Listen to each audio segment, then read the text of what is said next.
Hey, what's up, everybody? It's Charleston, and welcome you guys to another episode of the Dreamerspro Show, where we cover everything from sports, hot topics, classic debates, entertainment, and we give you guys a fresh perspective on things and how we see them. And today we got a pretty interesting episode for you guys and want you guys to stick around for.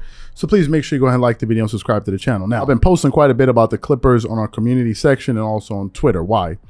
Because I've had a lot of questions about the Clippers strategy in terms of their players coming into this season. As y'all know, Kawhi Leonard is coming off of a year plus hiatus of not playing basketball, and I was one of the people that was very excited about him coming back this season to see him play and all of these different things. So, when the season started, I knew that he was going to be under minute restrictions, but I didn't know that he was going to be missing so many games. Right? I would have liked to see him play at least 4 out of the 5 games that they've played this season. At least 4, right? Some people may say 3, but come on, at least 4, right? And we know that the first game that the Clippers played against the Oklahoma City Thunder, I was told after researching doing a little bit of research, I found out that in fact Kawhi Leonard desperately wanted to play in that game, but the coaching staff and the team basically forced him to go back to LA to continue to get some treatment, because I think he told him he was having a little bit of stiffness in his knee. Yesterday, when they were playing against the Oklahoma City Thunder for the second time, it was just I was watching the game and I just kept on asking myself, what is the real strategy with this team, this season? And it was quite frustrating because I didn't know what exactly the Clippers are planning until today, when I was doing some research and I found a clip of head coach Ty Lue talking about the Clippers on the JJ Redick podcast. And after listening to him talk, it gave me a better sense of their thought process coming into this season. So for those of you who missed what Ty Lue had to say, take a listen to what he had to say here, and then we're going to come back and react to it. We haven't had any championship success. We haven't been to the finals. And so, each year, I think the first year I took over, just the preparation with Kawhi and PG and Marcus Morris and just, the leadership they had, just trying to do something special. And we had a chance before Kawhi got hurt. And then, last year, the same thing of just, before PG got hurt and was out all those games, just the mentality we had, like, okay, Kawhi's out. We don't know how long he's out for, but we still want to make the most of it. We can still be a good team. And, so just putting that work in to try to get to that level of, getting to the finals, winning the championship. And so that's always going to be our goal. And so we can't stop short. So we can't not work. And that's, the thing about this season is that, you got a great team. You guys can win a championship, but no, we got to put the work in. Like, you just don't come in and say Kawhi's back, PG's back, we're going to win a championship. Like, we added John Wall and it's going to work. Like, no, we got to put the work in. We got to be serious about what we're doing.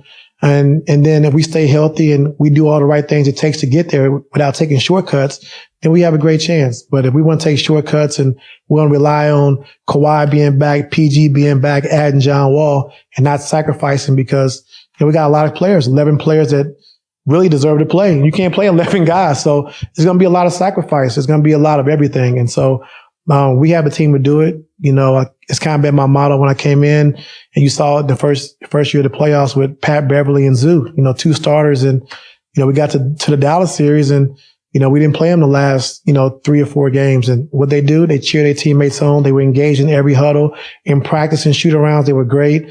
The next series, Pat Beverly and Zoo were huge for us. Pat doing a great job on Donovan Mitchell. Then he went to the next series, did a great job on Devin Booker. And so, I think what comes with winning is sacrifice. If you don't have a team that's willing to sacrifice, it's hard to win. Was there anything with Kawhi that you just were surprised by or learned about of him on the court that you didn't know until you were with him every day? Defensively, I knew he was, you see him 2 times a year. You heard about he's great, and you see, he's being great on TV, 4, 5, 6 times a year. But when you actually see him on a day-to-day basis and see how he can guard 1 through 5 and how he affects the game defensively, it's mind blowing. Just see some of the things that he does. And, we be watching film as a coaching staff and just like, you see that play, just making crazy plays where you just grab the ball with one hand out of somebody's hand. And, that was a huge thing. I knew he could score the basketball. I knew he can get to his spots mid range, but just defensively, just seeing how great he is, was something special.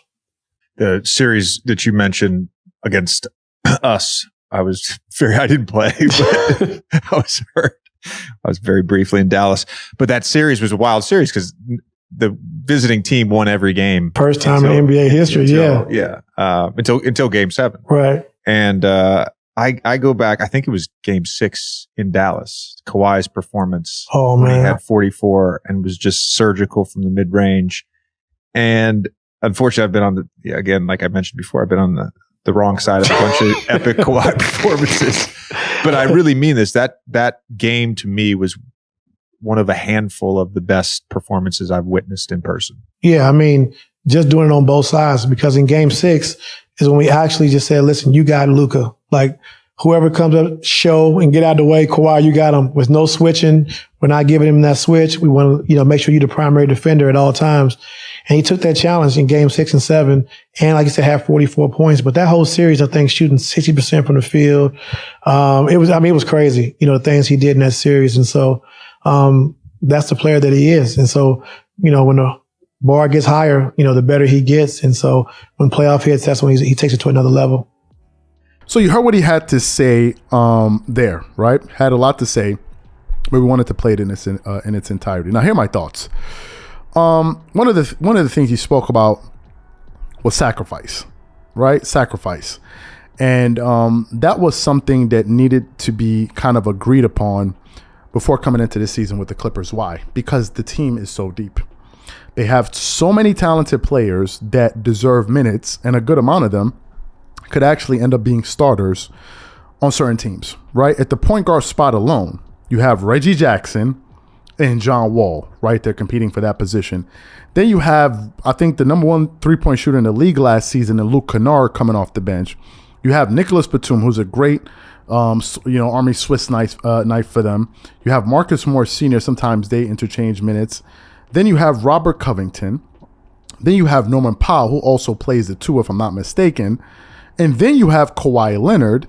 Then you have Paul George. You have all of these players, right, that could play a good amount of minutes. So obviously these guys are going to have to sacrifice quite a bit if they want to be successful as a unit coming into the season. So I can understand the importance of the word sacrifice and him saying that, because they're really going to need to do it. And I thought that was something that wasn't going to be a challenge whatsoever. I know coming into the season, some people were asking about the Clippers situation at the point guard. They were like, is it going to be a problem between Reggie Jackson and John Wall? I really didn't spend any time thinking about it at all, because I thought it was a non-issue. I didn't think it was a big enough issue to really matter at the end of the day. One of them was going to be the starter and the other one is not. So I didn't spend too much time thinking about that. Then he started talking about Kawhi Leonard and what makes him so special, right? In terms of his defensive abilities and all of the things that he does. Obviously, you heard what JJ Redick had to say when describing Kawhi Leonard when he was watching him, have that performance against the Sacramento Kings. The Dallas Mavericks in the playoffs. He said it was unlike anything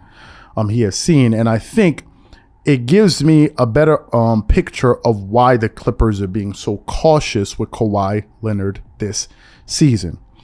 I think the Clippers are willing to literally sacrifice games on the, in the regular season, lose certain games if it means that is going to ensure that they're going to have a healthy Kawhi Leonard going into the playoffs, no matter what. That seems to be an idea that they're 100% wedded to, right? It seems like they're 100% in on that, and obviously it must also mean that Kawhi Leonard must really not care about his regular season averages whatsoever. Like, clearly he must not care about it at all. My kind of closing thoughts on this is this. I just hope that at the end of the season, I hope all of this is going to be worth it. I hope this entire thing works out, because I would really like to see Kawhi Leonard win another ring. And I just hope that all of these things that they're doing this season in terms of sacrificing certain games, keeping the minutes low, all of these different things, I hope it pays off at the very end. So the question to you guys is simple. What do you think about what Ty Lue had to say here about the Clippers coming into this season? Whatever you guys think, please leave your thoughts and comments in the comment section, and we catch you guys on the next one.